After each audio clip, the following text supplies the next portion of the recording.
Hello and welcome. Today we're going to have a look at scouting because there have been a few changes in this year's Football Manager, which I'll now show you. If we look at Diego Llorente, you can see here that we can't see all of his attributes to the exact number. We can see that, say, corners, for example, we can see it's between 7 and 10, but we don't know the exact number. That represents the gap in your scouting knowledge of this player. So you know that the attribute will be somewhere within those parameters, but you don't know exactly what it'll be. So what you have to do is you can get a scout report, which you can do by going to reports, get the scout report. But that's probably not going to fill out all the gaps in your knowledge. If you want a more in-depth scout report, you go to Assign Scout. On previous editions, when you assigned a scout, you would go to the scout you wanted to assign and select a number of matches you wanted him to watch the player for. But now you can assign a scout to a player for a week, 2 weeks, 1 month, 2 months, and 3 months. And obviously, the longer you watch the player for, then the more detail you're going to get about the player. And when you get a scout report back, it will look something like that. As you can see, we haven't scouted this player thoroughly, so we don't know many pros and cons. We only know one pro and one con. And if you look over on the right, you can see these black stars, which again represent the gaps in our knowledge. So it could be, his potential ability could be anywhere from 2.5 stars to 3.5 stars, but the only way you will find out is by scouting him more. Okay, so that's a brief overview of scouting a player. Now, when you're using this actual search function in the scouting tab over here, you can search players based on pretty much anything you can think of. I usually use age and position. So say I wanted to look for a centre mid who's at most 25. Now we've got a list here, but note this isn't every centre mid in the game that fits those categories. These are just the players you have knowledge of. So you can see these ones that have star ratings we scouted. The unknowns we just know very little about. Let's just flick through a couple of them. So with these, we have a vague idea of their attributes, but we don't know much about them or their potential or anything like that. It's also worth noting, actually, while we're here, that sometimes you'll come across players where you can't see anything about their attributes at all. That is still in the game. For example, this guy, George Saunders. See how you can't see any here? That's just a further one on from only seeing an estimation. That's when you have even less knowledge. Anyway, I'm going off on a bit of a tangent here. So, like I was saying, these are only the players you actually have a knowledge of. There are other players in the game, and the way that you find the other players, aside from manually going and searching through all the national teams and all that kind of business, which I do actually do sometimes, but it's time consuming, is to do with this, is your knowledge, your scouting knowledge. Your knowledge, as you can see, you have knowledge of different countries, and it is based on who you have in your backroom team. You get knowledge from the staff that you have. So the best way to improve your knowledge is to have a look at your staff. Well, this is what I do. I look at my staff, I look at their scouting knowledge, which is down here on the bottom right,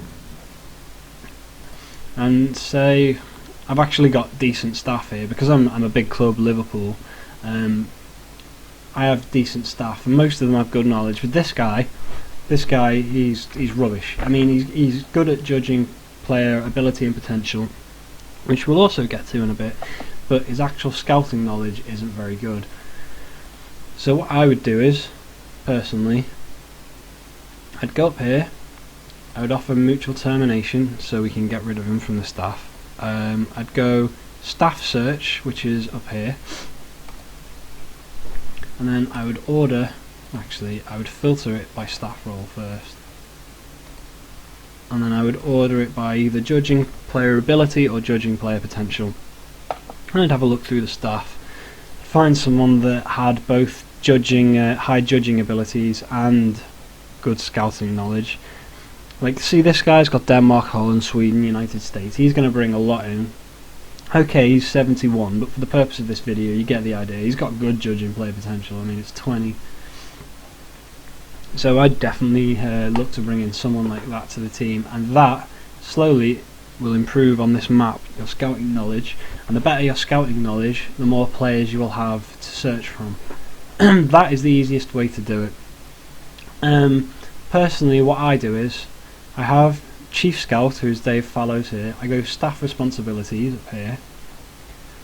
I look to scouting, and when it says set assignments for the scouting team, I have it so that my Chief Scout does it, because it is quite time consuming to constantly make sure every scout is out scouting.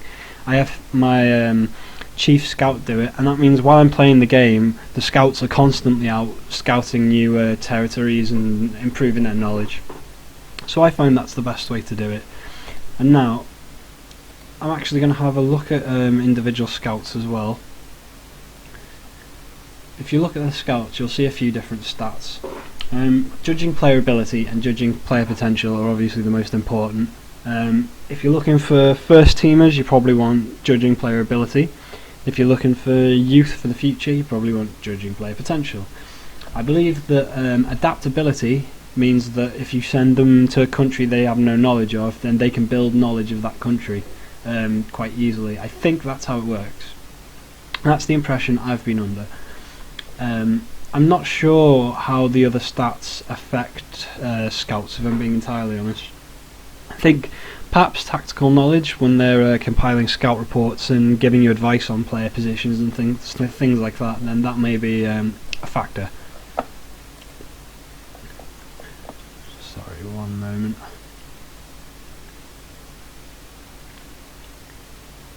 Okay, so if you want to manually set the scouting assignments yourself, you go up here to assignments, and then you can see what assignments are currently happening. And as you can see, we've only got 2 assignments at the moment, which is next opposition, so scouting whatever team you're about to play, and the English under-18s for some reason is the only other one.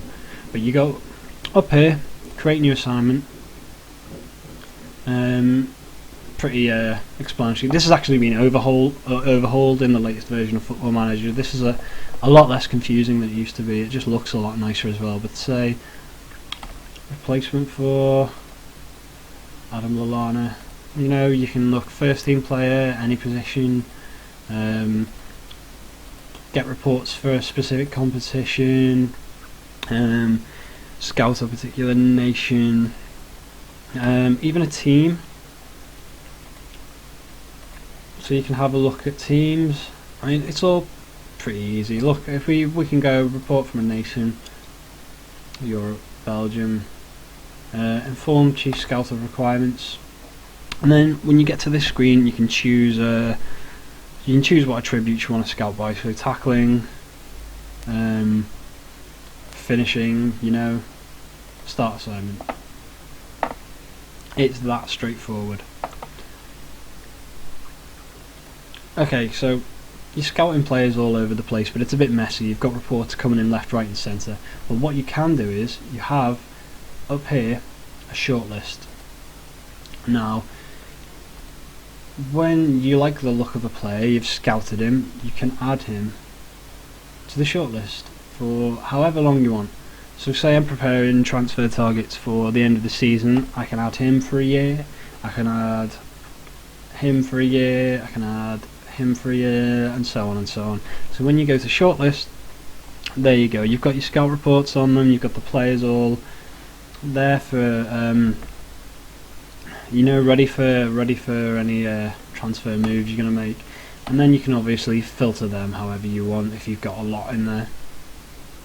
But anyway, I hope this helps a few of you who are wondering how scouting works on the new game, or you know, if you just wanted to know a little bit more about it. If you like what you've seen here, then feel free to subscribe or leave a comment. I mean, just say whatever you want in the comments, I don't mind. But anyway, thanks for watching my video. Bye bye.